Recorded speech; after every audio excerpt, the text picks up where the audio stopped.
bukid ng Ate Landa ko. Ganda ng tanim. Daming. Yan.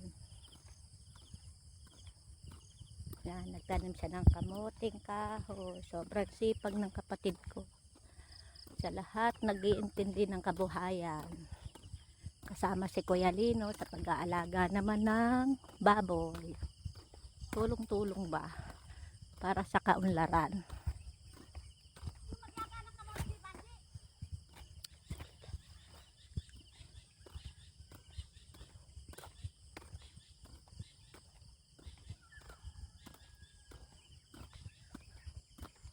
Tingin ka na. Binibidyo ko. Ate, ang luwang naman ng lupa mo. Ang ganda. Sige. Sige, ilapit ko. Malayo ka eh. Tingin ka, te.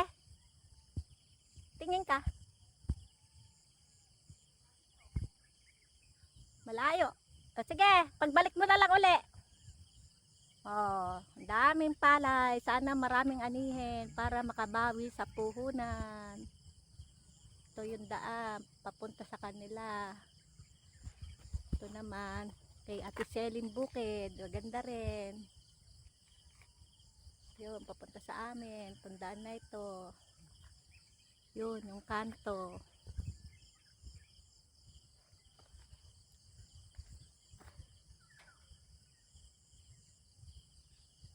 Saging, kamuting kahoy, gemelina, mangga, sari-saring tanim ng kapatid ko.